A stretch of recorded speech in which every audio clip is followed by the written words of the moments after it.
Hey everybody, it's Mike from The Mike Wagner Show. If you like The Mike Wagner Show and you want to make your own podcast, well, let me tell you about Anchor. First of all, it's free. Secondly, there's creation tools that allow you to record and edit your podcast right from your phone or computer. You can also add any song from Spotify directly to your episodes. The possibilities are endless. Anchor will distribute your podcast for you. You can be heard on Spotify, Apple Podcasts, many more. You can also make money from your podcast with no minimum listenership. It's everything you need to make a podcast in one place. So download the free Anchor app or go to Anchor FM to get started. The Mike Wagner Show is powered by Sonic Web Studios. Hi, this is Mia Mosinzia, also known as Mia No Time for Love. Check out my latest book, Missing, available in print and ebook formats on Amazon.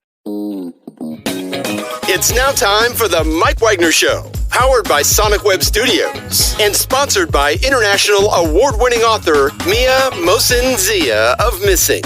The Mike Wagner Show can be heard on over 40 podcast platforms, as well as HamiltonRadio.net, Diamonds FM, and the MikeWagnerShow.com. We can be heard in over 100 countries, featuring over 1,000 well-known and amazing guests throughout the globe. And named one of the top 100 global podcasts in the New York Weekly Times, Hollywood Entertainment News, Los Angeles Weekly Times, Apple, and Chartable.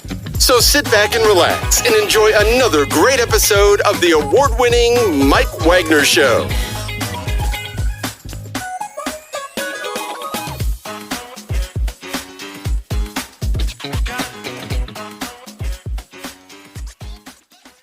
Hey everybody, it's Mike from The Mike Wagner Show, powered by Sonic Web Studios. Visit online at sonicwebstudios.com for all your needs. Looking at a professional website without breaking your budget, Sonic Web Studios is the answer.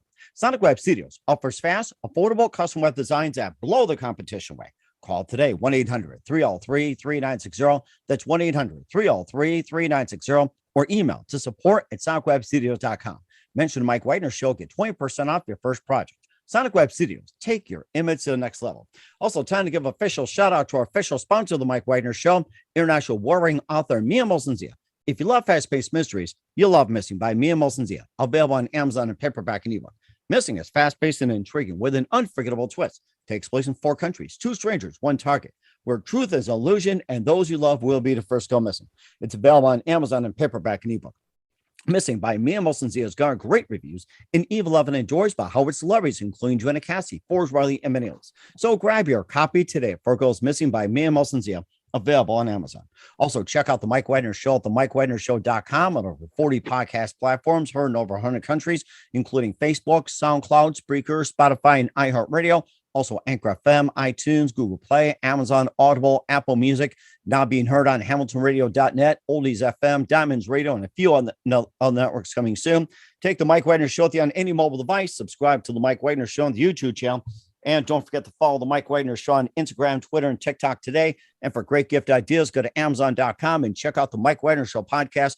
T-shirts, pop sockets, throw pillows, tote bags, hoodies, baseball gear. Makes great gifts 24/7. Go to Amazon.com and check out the Mike Wagner Show podcast. And for more great gift ideas, go to Amazon.com/Mia Mosinzia for great books like Missing, Once, and Wrinkles. Also T-shirts, pop sockets, hoodies, phone cases, and more. Amazon.com/Mia Mosinzia. Check it out today. I'll support the Mike Wagner Show on Anchor FM, PayPal, themikewagnershow.com. You can buy me a coffee at buymeacoffee.com at the Mike Wagner Show. Make sure you do so today. We're here with a terrific gentleman who's an author of 5 amazing books from Bandageman Press. He was born in Philadelphia and grew up in South New Jersey. He graduated from Bishop Eustace Prep School and St. Joseph College and the University of Medicine and Dentistry in New Jersey. Also holds a graduate certificate in narrative healthcare and the Master of Arts in Writing from Thomas Wolty Center for the Narrative and Graduation Studies at Lenoir Rhine University in Asheville, North Carolina. And his works appeared in many major medical and surgical journals, contributed to a number of online platforms, served as writing fellow for Doximity.com and won numerous awards. And he has a new book out, which is about the bodies of 2 young women turned up on the dunes of Long Beach Island.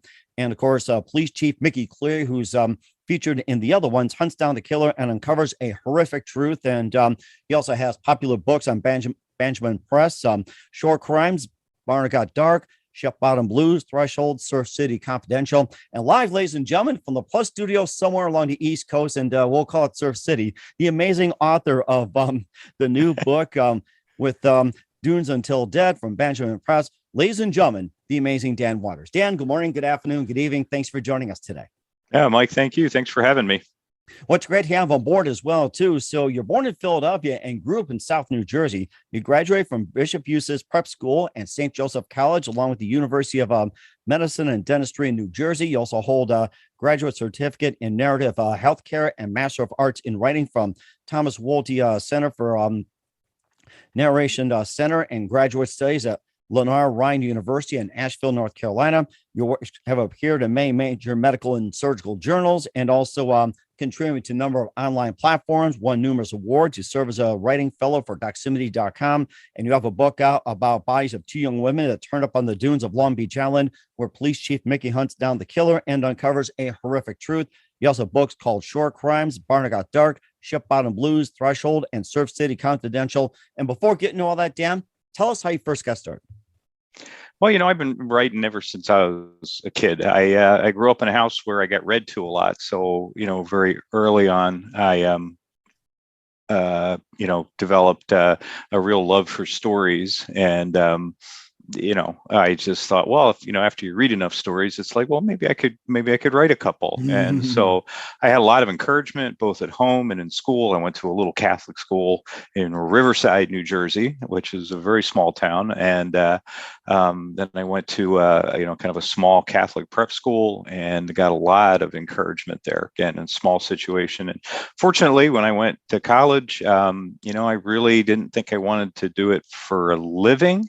And I really wanted to go into healthcare. So I had great teachers in college, and St. Joseph's is a Jesuit liberal arts university. And so, they were very concerned that you got not just a college degree, but a college education. And so I was able to take theology, philosophy, English, all the things that would help you later on that were not strictly just science. So, medical school was kind of consuming. But I would write little things during then. In fact, the first piece I ever had published was after an experience I had while I was a medical student. And I'll tell you, Mike, once you see your name in print, ink becomes very addictive. We all know that feeling. Yeah, and of course, everything was, my first story was published in 1981. It's 41 years ago, but it was only print media then. So you were getting reprints and tear sheets and names that writers today would be like, "The heck are you talking about?" But it was, and and part of it was, yeah, that's a pretty cool feeling. See your name on it, and have people comment on it, say, wow, I really liked it. But I think the other thing was that it was like, well, maybe I'm not terrible, maybe I should keep going. And so, I got real busy. I was training for 7 years in surgery. And then I was an open heart surgeon for basically 30 years. Wow. But, I always say that, I always had the time. It was an outlet for me. So if something emotional would happen or something interesting or dramatic, I might, scribble a little something, even if nobody ever saw it. And then, medicine, surgery, especially heart surgery, has got a certain amount of drama, and so it gave me, things to write about, story, compelling sort of things to write about. And, as I got further in my career, you had that feeling that, well, yeah, I'm pretty good. I don't need to do anything. And then I saw this writing program at Lennar Ryan, which I could take while I was practicing. The classes were online. They were at the end of the day.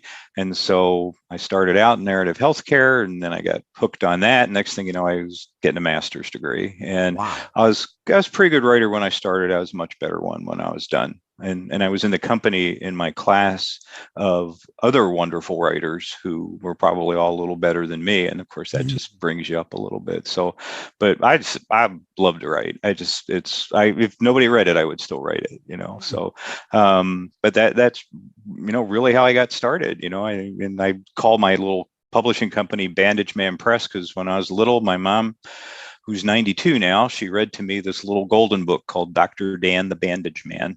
And I believe that was part of her plot, that I would end up being a physician, and apparently worked. So, so in honor of her, that's what I named it. But yeah, so I was able, I'm able to, and I had done short form. I had short stories published. I'd had essays published. I'd had scientific articles published, which are not near as interesting.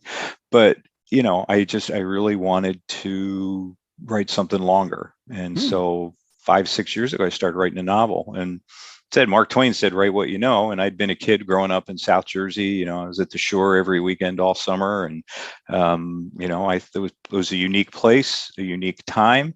And so I kind of created a unique character and hoped people would find it interesting. It does sound rather interesting. What was the one precise moment that simply influenced you into what you're doing for the rest of your career? Once I started to write it, I started to realize that I had sort of the whole thing in my head. It was just like I had vivid memories of being down there, of what that time was like, of what the vibe was like. And it was a very interesting time in the United States. The first book starts in 1967. And, I was 12 years old, but 12 years old, you're starting to understand the world around you. There's cars, there's music, there's girls. There's the beach, those are the four basics of life down there in the summertime. And I thought, this is a really cool convergence of things, and you could bring a lot of what was going on in the country at the time. And so for me, it was as much fun as people tell me they are to read. They're just as much fun to write. So yeah, once I got one, it was like, yeah, okay, I think I can keep doing this. It sounds like you're really good at it. And who are some of your favorite writers and authors growing up? Boy, I'll tell you, I don't know. How many 1,000 books I've read? The people that influenced me, I loved John Irving. People just say, well, they're all kind of different. It was like, well, I like John Irving. I like Stephen King. I especially like short story writers. And so like when I was in high school, I had a collection of like short stories, Edgar Allan Poe. And that's how I really first got started with Stephen King. Was his short stories, I think, are still the best. And so I still really like that form. I still write short stories, but every once in a while, you want to just build something bigger. And so I would say, without trying to exaggerate, that I have taken at least a little something from just about everybody I've ever read. How one author does one little thing and one does another, in the way one does dialogue. And so yeah, you gotta, everything's derivative. You gotta be, you have to be able to steal shamelessly. You just can't plagiarize. There's nothing wrong with that. A lot of us do it as well too. Take a piece of here, take a piece of there, take a piece of there. And they say, it's okay to take a page out of somebody's playbook, not the whole playbook, or at least, take a page or half it and just put it together. Another page out of someone's playbook, just put it all together. And that's how it become, very, very unique. And we encourage everybody to do that. Yeah. Well, when I read, a lot of the things that became very popular movies, of course, I had read as books. I read The Shining, I read Jaws, before they were movies. And when I read Jaws, it was like, wait a minute, this is Moby Dick with a shark, and it was like, oh, okay, I get it. You can actually do this and not get in trouble, So, and it is. I think it is, imitation is the sincerest form of flattery. You don't want to like channel somebody. You don't want to be like, this writing is exactly like, but for really good readers, they see what you're doing, and that's half the fun of writing. All I think of is somebody reading the book going, I saw what he did there. I know where that's from. And you kind of hide them. If they're not Easter eggs, they're at least jelly beans. So but yeah, I just, that's half the fun. Although it's a tremendous amount of work writing a novel. I could sit down. Sometimes I'd write a short story that would just pop out, and I'd have it done in an hour, maybe two. Wow. But that's a challenge I got to do. Stories in an hour. I got to challenge myself. Yeah. And I honestly, a couple of the essays I had published, I hardly changed a word, they kind of marinate and percolate in your head for a while before you sit down to write them. But a novel is, because, and then there's the panicky times when you're writing and you're like, wow, I've got this all really good. How in the world am I going to finish this? Where's this going to go? Yeah. Some people, Mike, some people plot their books out ahead of time. They have Post-it notes, they have index cards, and they know what every chapter is going to be, what every scene in every chapter is going to be. And I feel bad because I don't do any of that. So I kind of write it as it's, I'm a visual thinker. I must be a right brainer, so I feel like I'm sort of describing the visuals in my head and the dialogue that I'm hearing. And sometimes I don't really know exactly where it's going to go until I'm writing it. And then you sit here and you think, okay, if I were reading this, what would be really cool? What would surprise me? Or what would I not see coming? And then try and take it that way. I mean, I usually have kind of a framework in my head of beginning, middle, and end, but I've had several of these turn out completely different or in ways I would have never expected. It's almost like the unexpected too, with the right brain, left brain, and everything else. And I think you have a really unique style that's pretty much unparalleled just about everything. And I really like that too. So, and we'll translate too into your books, like with Short Crimes, Barnegat Dark, Shipbound Blues, Threshold, Surf City Confidential, also your latest book as well too. But first, listen to the Mike Wagner Show at the MikeWagnerShow.com, powered by Sonic Web Studios. Visit online at SonicWebStudios.com for all your needs. Look at a professional website without breaking your budget. Sonic Web Studios is the answer. Sonic Web Studios offers fast, affordable custom web designs that blow the competition away. Call today, 1-800-303-3960. That's 1-800-303-3960. Or email to support@sonicwebstudios.com. Mention the Mike Wagner Show. Get 20% off your first project. Sonic Web Studios, take your image to the next level. Also, time to give official shout out to our official sponsor of the Mike Wagner Show, international warring author Mia Molson-Zia. If you love fast-paced mysteries, you'll love Missing by Mia Molson-Zia, available on Amazon in paperback and ebook. Missing is fast-paced and intriguing with an unforgettable twist. Takes place in 4 countries, 2 strangers, 1 target, where truth is an illusion and those you love will be the first go missing. It's available on Amazon in paperback and ebook. Missing by Mia Molson-Zia has garnered great reviews, and Eve 11 enjoys by Howard celebrities, including Joanna Cassidy, Forbes Riley, and many others. So grab your copy today for Goes Missing by Mia Molson-Zia, available on Amazon. Also, check out the Mike Wagner Show at the MikeWagnerShow.com on over 40 podcast platforms, heard in 100 countries, and on HamiltonRadio.net, Diamonds FM, Oldies Radio, and more. Take the Mike Wagner Show with you on any mobile device. Subscribe to the Mike Wagner Show on the YouTube channel. Follow the Mike Wagner Show on Instagram, Twitter, and TikTok today. And for great gift ideas, go to Amazon.com and check out the Mike Wagner Show podcast. And for more great gift ideas, go to Amazon.com/Mia Molson-Zia for great books, merchandise, and more. And support the Mike Wagner Show on Anchor FM, PayPal, the MikeWagnerShow.com, and buy me a coffee at buymeacoffee.com at the Mike Wagner Show. Make sure you do so today. We're here with the amazing Dan Waters, born in Philadelphia, grew up in South New Jersey, here on the Mike Wagner Show, and broadcasting live from Surf City. You got a new book out called, which is Dunes Until Dead, from Bandageman Press. He also had Short Crimes, Barnegat Dark, and more. And there's one thing I was going to ask you about when you're writing those journals and everything, where you're going through heart surgery. What was the most I would say the most interesting, the most unusual? What was it? One heart surgery moment that you had that you also wrote down as well? Well, I wrote a story about what it's like to hold the heart. I wrote an essay, wrote a short essay. It was published in JAMA, which is the Journal of the American Medical Association. And I wrote it, later in my career after I'd been at it for a while. And I just thought, it's such a unique privilege. You get to sit there and cup the beating heart in your hand, and work on it and do that. And, what a tiny fraction of living people can say that they've ever done that, and so I just thought, I think there's kind of a little story in here, kind of a reflection, and it just struck me one day, and like I said, it just kind of rattled around in my head for a while, and then all of a sudden I thought, okay, I think I got it. I think I know what I want to do. Sat down, cranked it out, edited it maybe a little, and sent it in. So that was it wasn't even an aha moment. It was just sort of like I had a medical student scrubbed with us, and I just said, it was a very safe part of the operation, and I just said, here, slide your hand here, you can feel the heartbeat. And I met her 10 years later when she was rotating. She was trained physician by then, and she just said, I never forgot that. She goes, that stuck with me.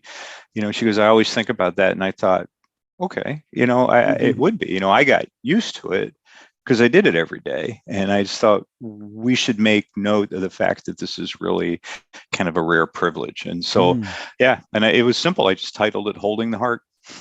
Oh my gosh. I mean, everybody does a great job of holding hearts. You also hold the heart to many of these novels out there. You got Short Crimes, Barnaby Got Dark, Ship Bottom Blues, Threshold, and Surf City Confidential. And let's talk about Short Crimes for just a minute, involving police chief of Surf City, Mickey Cleary, and can finally throttle back. Casino referendum failed, and Ronnie, little girl Ella, and everything. And of course, the ultimate long shot gamble. And there's more than treasure. And tell us more about that. This was the third book in the series, and one of the things that I felt like I had to do is you just couldn't make it the same thing, only different. You couldn't make, just her doing the same thing with different villains or something. So I tried to move around a little bit, try to bring in what was going on at the day. And what was going on when this book was set in 1974 was that New Jersey was in the throes of either trying to get casino gambling passed. So of course there was a lot of hand wringing, and we have to have this, and no, this is the devil's work. We're not going to have this. And so, there was a lot of behind the scenes political maneuvering. I'm sure anybody with a criminal bent was looking for one thing to go their way. Yeah. And so it just gave me all this leeway to bring in different storylines. People understood that Atlantic City was going to be a lot of money. A lot of money, not just for the casino builders, but for every little thing around it. And so, so I had a guy building a hotel. I had a developer from New York who was going to build a casino. I had, local crime families like wanting a piece of the action, and then other crime families wanting their piece of the action. And so it was just, it was like you had to actually not. I had to stop myself from, you can bring in too much. So, but anyway, so her thing is, some poor kid is found, buried up to his neck in the sand on the beach, and the tide comes in and, drowns him. And, it's kind of a question was it a fraternity prank gone wrong? And, the original theory is that, friends thought it would be funny. They buried him in the sand, got drunk, fell asleep, and forgot about him. And then it turns out that that's not the case. And it alludes to the very first days of the Russian mafia trickling down from New York City and, the local crime family. And it was just a chance to weave several really kind of interesting stories all together. But I really like this character. I just really do. There was no female police chief at the time, so she's a completely fictional character. But the other stuff I tried to keep pretty true to the times, the names of the businesses, the names of, the towns and the surrounding thing, the fact that, they visit the Steel Pier in Atlantic City where the diving horse is still diving. And so when people write to me, which they do a surprising amount, they just a lot of it's like, I really enjoyed this. I hadn't thought of this in years, and oh my God, I remember that. And when you come from New Jersey, especially from the shore, you just people always say once you're there, you have sand in your shoes the rest of your life. Meaning you just have that feeling. And so that's what I try and do. I try and in the dead of winter make people feel like they got sand in their shoes. Oh, that's so amazing as well, too. And I'm feeling already, although never been to New Jersey yet, I love to go to Coney Island. I feel it already, too. And of course, you talk about some of the tensions that was going on in the last book as well, too. Barnaby Got Dark, there was a number of tensions going on as well, too. And this also boiled over as well, too. And tell us more about that, Barnaby Got Dark. Well, that one, I thought that was a really good chance to bring in, because I tend to set them about 2 years apart or so that you let the characters mature a little bit, you let society move on.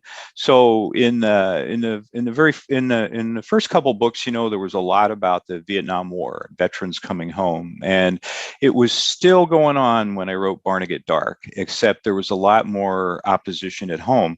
And so one of the themes I wanted to work in was, you had the weathermen back then, which was essentially the beginning of domestic terror. terrorism. And so I thought, well, that would be a good storyline. Somebody that, they're going to try and, blow up the steel pier or something like that. And so it got to be sort of a detective mystery. So I got to have an FBI guy in it. And, and a lot of these, my main character, Mickey Cleary, she just kind of gets pulled into these things. I mean, Surf City is a mile square. It's what they used to call, sleepy little beach towns.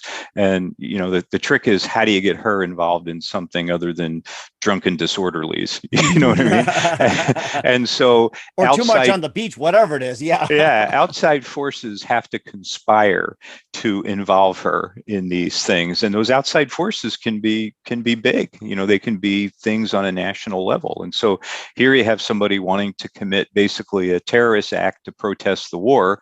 And she finds out about it and gets herself involved, and then you got to make it dramatic. I mean, I think when you read a book, it need to be like, man, that was fun. I really enjoyed reading that book. It's not like, that's the greatest piece of literature I've ever seen, or, I'm moved to tears. I just want somebody to say, all right, that was a good book. That was fun. That was worth the time I spent. So. And of course, you also have fun too with Shipbound Blues. Talking about wrapping up a hectic tourist season. Not only is one of your better books, also you won a couple awards as well too, and one honorable mention. And tell us more about that one.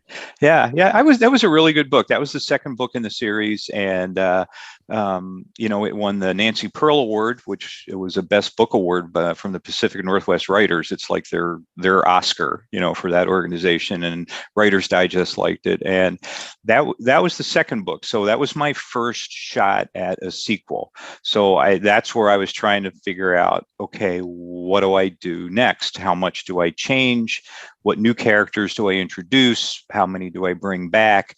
And how am I going to keep it fresh, keep up with something new? And so, in that one, then there's just a lot going on. So that's 1969. Wow. Summer of Love, and the nice thing about it is when you write these things, you can put in all the things that were going on at the time. You weave in the music and especially at the shore, these big stars, they would come down and play the places in the nightclubs down there.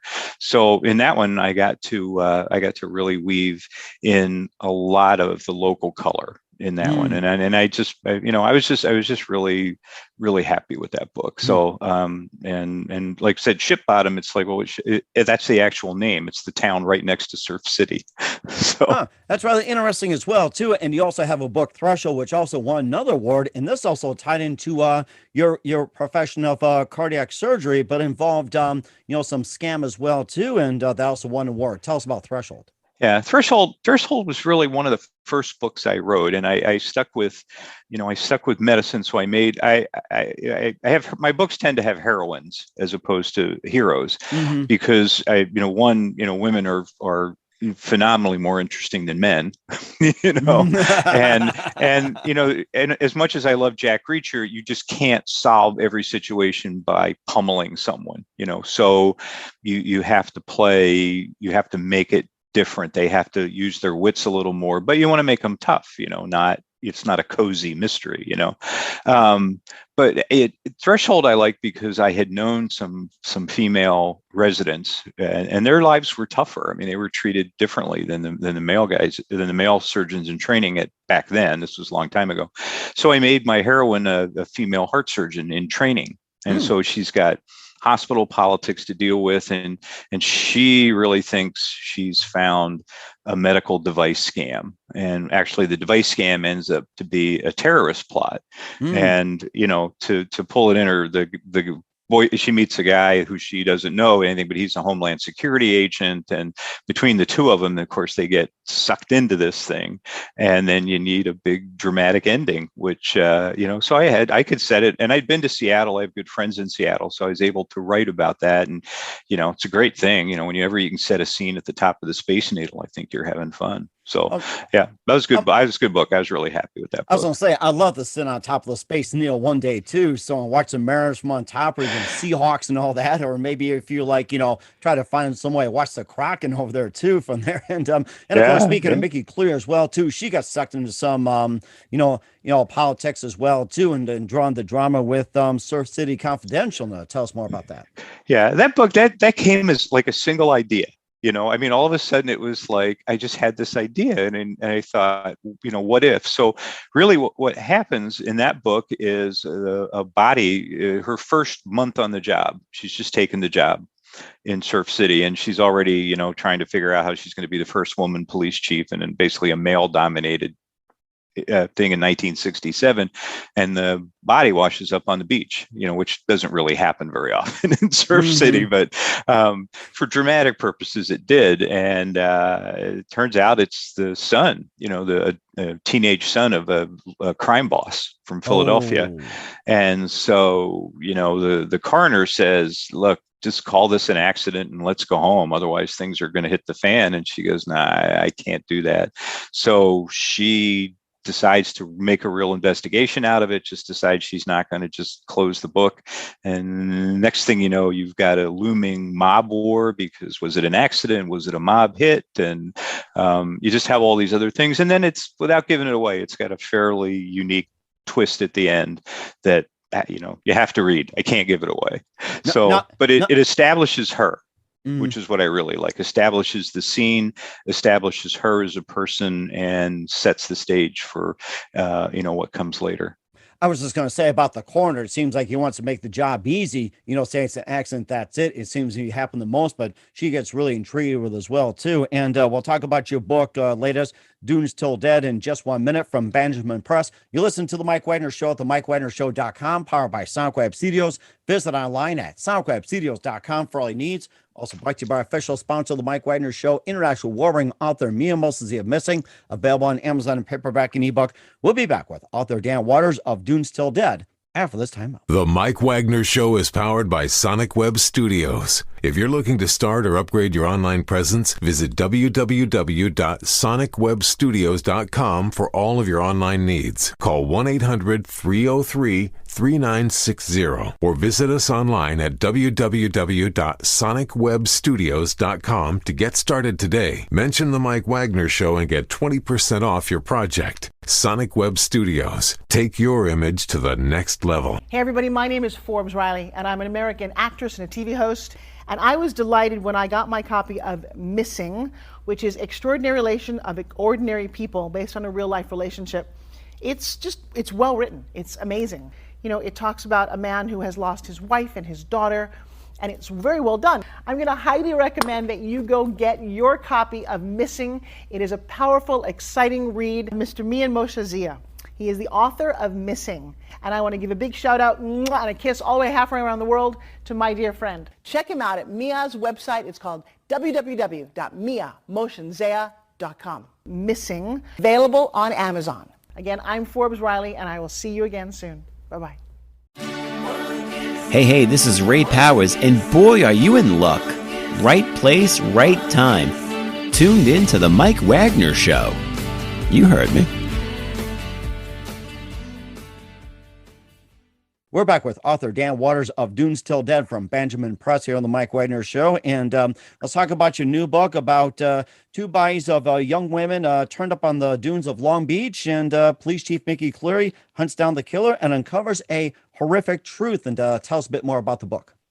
Well, as we were talking before, Mike, I needed, I just, you can't have it be the same thing every time with just, switching pieces around. So what I did in this book is freshen things up a little bit. She's decided maybe she's not going to be a police chief her whole life. And so she becomes one of the first female cadets at the New Jersey State Police Academy. Now, interestingly, right about the time when the book is set, which is 1976, was the bicentennial summer in Philly. So big summer.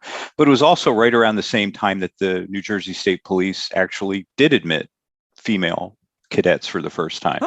And so it gives her a new challenge. And so she's really not a cop. She's kind of she's in between worlds. She's not the chief anymore, not supposed to carry a gun. unless she's on the range with an instructor, and she's not a state trooper yet. And so, but something happens on Long Beach Island, which is, the barrier island where Surf City and all these other little towns are.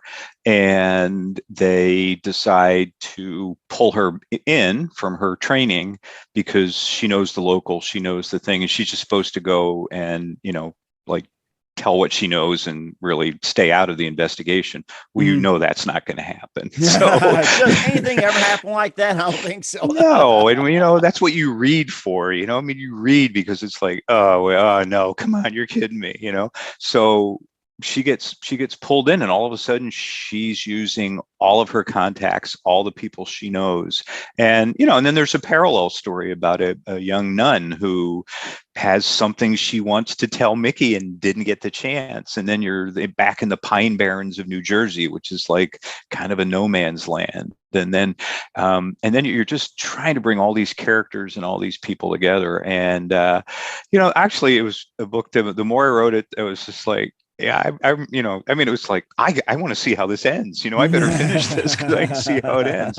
But the title comes from, if you grew up down there at a certain time, the title's a little riff on, there was kind of a rough and tumble nightclub in Summers Point, New Jersey, which is right down by the beach. And it was called the Dunes. Mm-hmm. And the Dunes had an interesting history. It was the only place that was allowed to serve alcohol after 2:00.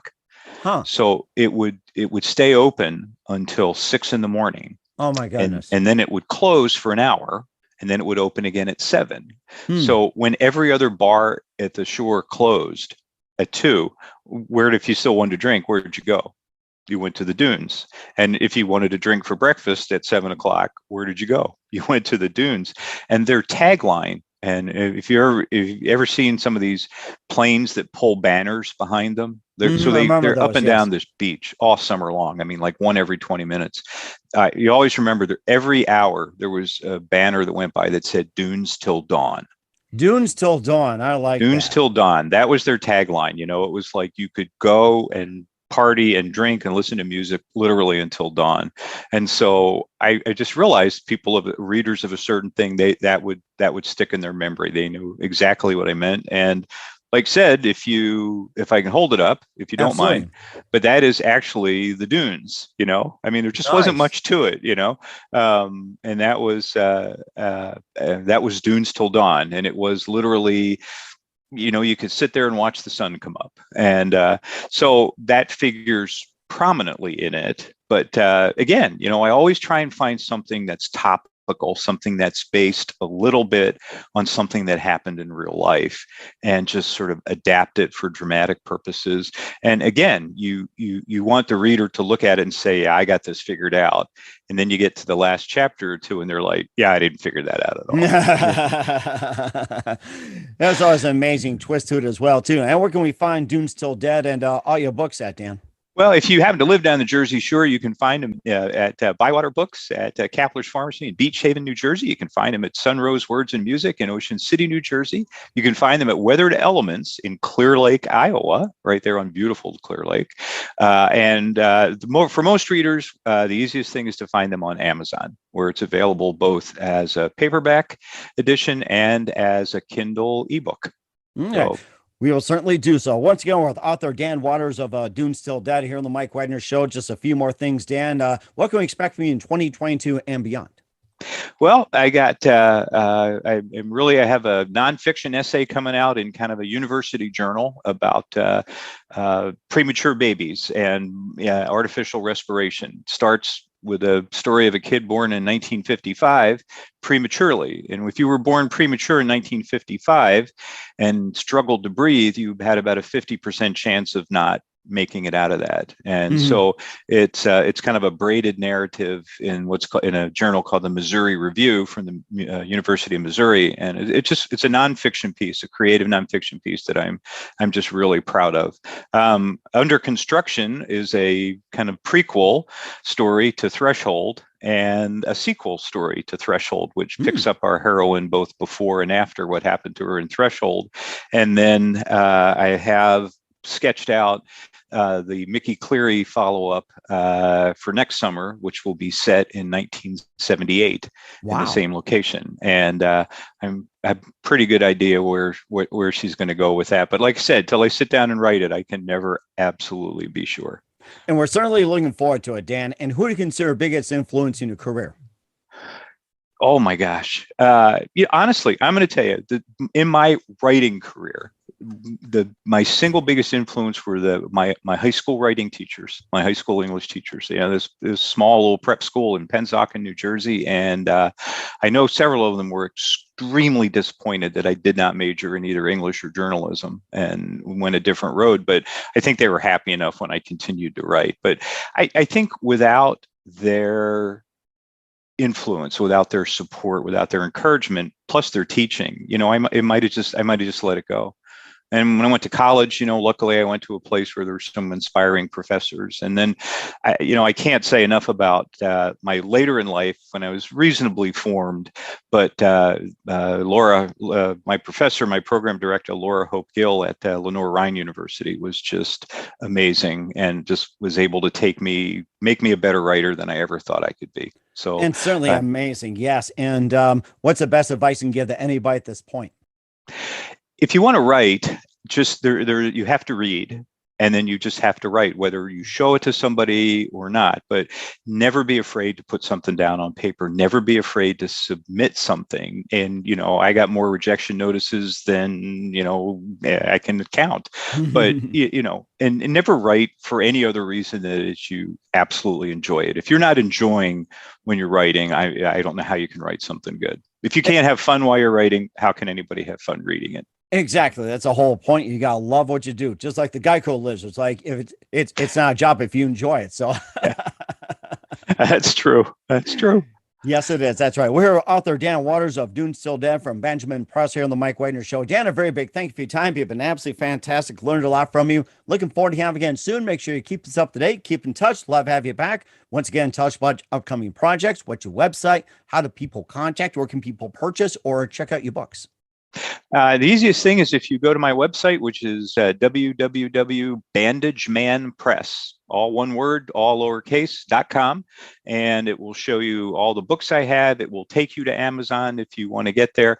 You can look me up on the web, or you can look me up on Amazon on their author page or just on their books page. And I probably at this point in life can't hide if I wanted to. Well, just don't let Mickey Cleary find out on that one. So yeah, I would. The nicest compliment, Mike, and I'll just say this in closing, that the nicest compliment I got is from readers, and it's been from a number of them, is just saying, I just wish these were real people. I would really like to meet them. And I just thought, okay, all right, I did my job. I made the characters real to them, and that's what you got. If you're going to write fiction, that's the highest compliment you can get. And certainly did a great job. Once again, Dan, a very big thank you for your time. You've been absolutely fantastic. Looking forward to having you again soon. Make sure you keep us up to date. Keep in touch. Love to have you back. We wish you all the best, and you definitely have a great future ahead of you. Thanks, Mike. The Mike Wagner Show is powered by Sonic Web Studios. If you're looking to start or upgrade your online presence, visit www.sonicwebstudios.com for all of your online needs. Call 1-800-303-3960 or visit us online at www.sonicwebstudios.com to get started today. Mention the Mike Wagner Show and get 20% off your project. Sonic Web Studios. Take your image to the next level. Hey everybody, my name is Forbes Riley, and I'm an American actress and a TV host. And I was delighted when I got my copy of Missing, which is Extraordinary Relation of Ordinary People based on a real life relationship. It's well written. It's amazing. It talks about a man who has lost his wife and his daughter, and it's very well done. I'm going to highly recommend that you go get your copy of Missing. It is a powerful, exciting read. Mr. Mian Moshe Zia. He is the author of Missing. And I want to give a big shout out and a kiss all the way halfway around the world to my dear friend. Check him out at Mia's website. It's called www.miamotionsea.com. Missing, available on Amazon. Again, I'm Forbes Riley, and I will see you again soon. Bye-bye.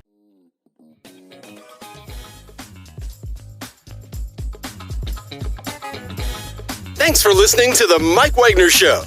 Brought to you by international award-winning author Mia Mohsen-Zia of Missing. And powered by Sonic Web Studios. Be sure to join us again on over 40 podcast platforms. And of course on the MikeWagnerShow.com, HamiltonRadio.net, and Diamonds FM. Don't forget to support our program with a generous donation at the MikeWagnerShow.com. Thanks for listening.